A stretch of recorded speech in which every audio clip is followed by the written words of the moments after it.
नमस्कार दोस्तों, हाजिर हूं मैं अपना ज्योतिषीय कार्यक्रम लेके। प्रथम भगवान भोलेनाथ के चरणों में नमन करते हुए हम अपने ज्योतिषीय कार्यक्रम को प्रारंभ करते हैं। आज का पंचांग मैं आपको बता दूं।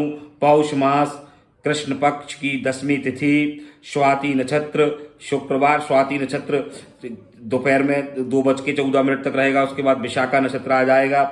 धृति योग और वालव कर्ण और वृश्चिक राशिगत चंद्रमा।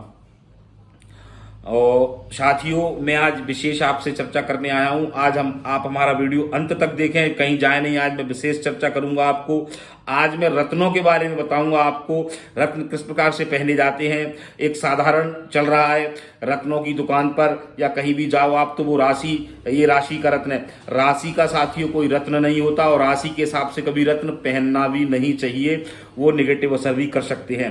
लेकिन अपनी कुंडली को दिखाकर ही आप, किसी अच्छे ज्योतिषी को, विद्वान को कुंडली दिखाकर ही रत्न धारण करें। राशि से रत्न कभी ना पहने। राशि का मैं आपको एक उदाहरण बता दूं कि एक व्यक्ति की कुंभ राशि थी। किसी के यहाँ वो रत्न की सलाह लेने गया। किसी रत्न के विक्रेता होते हैं, उन विक्रेताओं ने कहा कि आपकी कुंभ राशि आपको नीलम सूट करेगा, और उनको नीलम पकड़ा दिया। उनके जीवन में बहुत निगेटिव असर हुए और उनको बहुत दिक्कतें आई, बहुत प्रॉब्लम्स आई। तो मैं आपको साथियों बताऊं, नीलम और हीरा 2 रत्न ऐसे होते हैं जो 24 घंटे में अपना असर दिखा देते हैं। अगर ओरिजिनल रत्न है तो, कांच के पत्थर है तो बात अलग है। तो आप हमेशा कुंडली के हिसाब से हम रत्न पहनेंगे।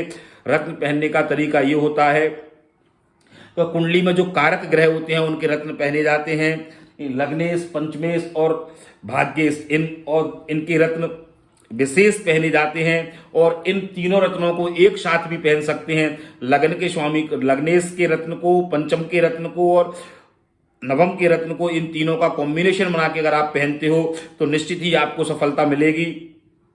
और रत्नों में और जो ग्रह अपने कमजोर ग्रह हैं, नीच के ग्रह पड़े हुए हैं और उनके रत्न नहीं पहने जाते हैंगे। उनके रत्न पहने जाते हैं अगर 6, 8वीं और 12वीं ग्रह के जो, और मार्केश का रत्न कभी नहीं पहना चाहता है। कुंडली में मारक ग्रह भी होते हैं, मारक भाव भी होते हैं, उनके रत्न नहीं पहनना चाहिए। तो साथियों, मैं ज्यादा वीडियो बड़ा, आप अंत तक रहिए, ज्यादा बड़ा वीडियो वैसे भी नहीं बनाता हूं। आप राशि के हिसाब से कभी रत्न नहीं पहनोगे। ये जो राशि की रत्न कहते हैं ना, राशि की रत्न, आपने कहा मेरा नाम ये फलान, मेरी राशि मेष राशि है, तो उन्होंने मूंगा उठा के पकड़ा दिया कि मेष राशि से नहीं। कहीं वो मंगल आपकी कुंडली के अंदर मार्केश तो नहीं है, मारक का प्रभाव तो नहीं दिखा रहा है, कहीं वो अष्टमेश तो नहीं है, वो षष्टेश तो नहीं है। इसलिए राशि के हिसाब से नहीं, रत्न हमेशा लग्न के हिसाब से पहने जाते हैं। रत्न कुंडली को परामर्श करके ही धारण करना चाहिए। अब मैं आपको एक उदाहरण के लिए दूं। मेष लग्न की ये पत्रिका है, मान लीजिए ये मेष लग्न की पत्रिका है, पर इसको आधार मानते हैं। और मेष लग्नेश ही मंगल बनती हैं इस कुंडली के अंदर। और मंगल यदि चौथे घर में बैठे हुए हैं तो नीच के हो जाते हैं, कर्क राशि के हो जाते हैं। कहीं से कोई किसी नेगेटिव ग्रह का प्रभाव पड़ रहा है, किसी पाप ग्रह का प्रभाव पड़ रहा है, पाप ग्रह के प्रभाव में है, तो हम मूंगा को धारण करेंगे तो हमको राहत मिलेगी और सफलताएं मिलेंगी। और मार्स के मंगल के रेमेडीज करेंगे तो रेमेडीज से भी आपको सफलताएं मिलेंगी।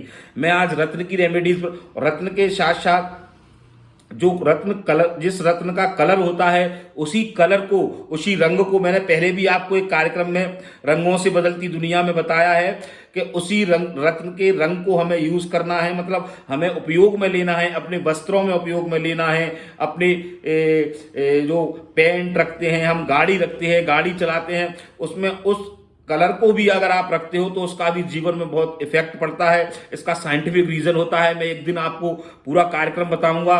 जो सूर्य से जो रेज निकलती है, उन रेजों से, उस जो रेस निकलती है, उन रेशों का क्या संबंध है इन रत्नों से, और वो जब रत्न से टकराती हैं तो हमारे शरीर के अंदर प्रवेश करती हैं, तो वो जो तत्व हमारे शरीर में कम होता है, उस तत्व को हमारे शरीर के अंदर पहुंचाते हैं उस रत्न के द्वारा। तो साथियों, मित्रों, आप हमेशा इसी हिसाब से रत्न पहने। आप लग्न को दिखाकर, लग्न कुंडली को दिखाकर, अगर आप देखना नहीं जानते हैं तो मैं आपको बताऊंगा कि आप लग्नेश, पंचमेश और नवमेश इनके रत्न धारण की, अगर राशि के हिसाब से कभी रत्न नहीं पहने जाते। जो लोग राशि के हिसाब से रत्न पहनते हैं उन्हें मैंने कई निगेटिव असर देखा है। रत्न के विक्रेता, ज्यादातर रत्न के विक्रेता, आप जाओगे रत्न के पास तो वो अपना एक कार्ड देते हैं, उसके पीछे राशियां लिखी रहती हैं और रत्न लिखा रहता है, वो शब्द गलत है साथियों। रत्न ऐसे धारण नहीं किए जाते हैं। रत्नों को कुंडली को दिखाकर और उस ग्रह की पोजीशन क्या है, कहीं वो नेगेटिव असर ना करे, उसकी कुंडली में पोजीशन क्या है, उसकी प्लेसमेंट कहाँ है, इस हिसाब से उन रत्नों को पहना जाता है। आज मैं आपको एक विशेष उपाय बताने जा रहा हूं। मित्रों, जिन लोगों ने हमारा अभी तक चैनल सब्सक्राइब नहीं किया है वो हमारे चैनल को सब्सक्राइब करें और लोगों को करवाएं, जिससे हमारा मनोबल बढ़े और हम अच्छे अच्छे कार्यक्रम लाएं। मित्रों, मैं आज जिन लोगों पर साढ़े साती का प्रभाव है, जिन राशियों पर साढ़े साती का प्रभाव है, तो मैं बता दूं आपको कि धनु राशि, कुंभ राशि और मकर राशि, इन राशियों पर साढ़े साती का प्रभाव है। धनु राशि की अंतिम ढैया चल रही है साढ़े साती की, और मकर राशि की मध्य की ढैया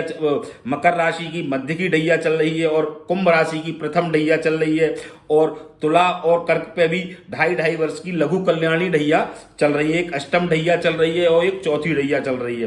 तो साथियों, जिन लोगों को प्रॉब्लम्स आ रही हैं, जिन लोगों को दिक्कतें आ रही हैं, उन लोगों को मैं एक ये विशेष उपाय बताता हूं कि एक नारियल का गोला लें और नारियल में कुछ पंजीरी या मीठा भरकर किसी वृक्ष के नीचे उसको शनिवार के दिन उसको थोड़ा गाड़ दें। इतना गाड़ दें कि ज़्यादा ना गाड़े, थोड़ा ऊपर दिखे वो। और ये उपाय आपको हर प्रतिमास करना है और अमावस्या तिथि के आसपास करना है। अगर आप अमावस्या के दिन करते हो तो ज़्यादा अच्छा है। एक गोला नारियल जो हम हवन में पूर्ण आहुति देते हैं घी भर के, वैसा एक नारियल लेना है गोला, और उसको ऊपर से काट के और उसमें पंजीरी या शक्कर या कुछ भर के हम उसे किसी वृक्ष के नीचे गाड़ें। इससे हमें साढ़े साती के प्रभाव में बहुत राहत मिलेगी। जो लोग ज़्यादा मेरे पर फोन आ रहे हैं साढ़े साती के प्रभाव के, आप उपाय बताएं, और मैं आपको उपाय बताऊं साढ़े साती के प्रभाव के कि आप धुले हुए वस्त्र पहने और किसी के पुराने वस्त्र ना पहने। इससे भी साढ़े साती का प्रभाव निगेटिव होता है। इसी के साथ मैं अपनी वाणी को विराम देता हूं। जय भोलेनाथ।